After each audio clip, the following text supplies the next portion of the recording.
जय हिंद साथियों, यह सच्चाई है कि आप दोस्त बदल सकते हैं मगर अपना पड़ोसी नहीं। और अगर पड़ोसी पाकिस्तान जैसा हो तो उसे ठीक करने के लिए कठोर दंड देना हमारा पहला कर्तव्य है।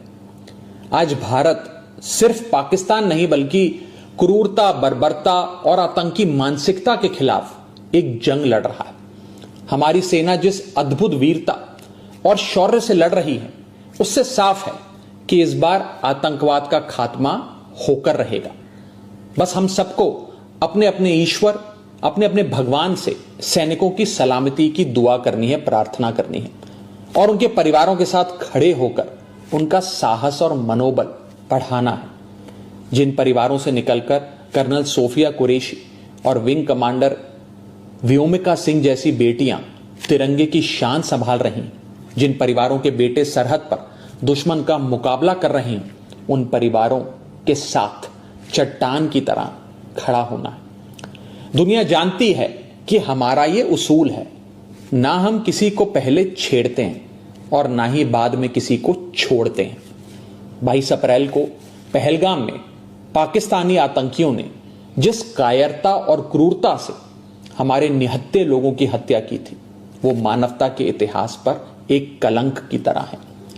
सो हमने भी अपने बहनों के सिंदूर का बदला ऑपरेशन सिंदूर की पहली इंस्टॉलमेंट से ले लिया, मगर पाकिस्तान अपनी गलती मानने की बजाय भारत को ही आंख दिखाने लगा।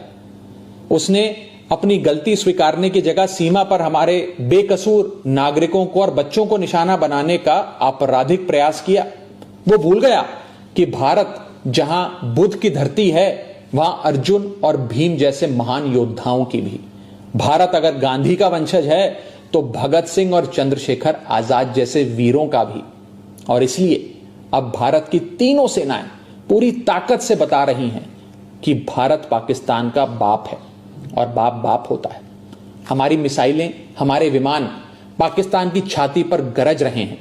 हमारा एयर डिफेंस सिस्टम पाकिस्तान की मिसाइलों और ड्रोन्स को मच्छर की तरह मसलकर मार रहा है। जिन आतंकवादियों ने रहम की भीख मांग रही माताओं के सामने उनके कलेजे के टुकड़े को छीना था, जिन आतंकवादियों ने पुलवामा से लेकर उरी तक हमारे लोगों पर नापाक नजर डाली थी, जिन आतंकवादियों ने 2008 में मुंबई में हमारे सैकड़ों निहत्थों और बेकसूर लोगों की बलि ली थी, जिन आतंकवादियों ने 2001 में हमारे लोकतंत्र के मंदिर इंडियन पार्लियामेंट पर घिनौना हमला किया था, जिन आतंकवादियों ने 1993 में हमारी आर्थिक राजधानी मुंबई को सीरियल ब्लास्ट से दहला दिया था,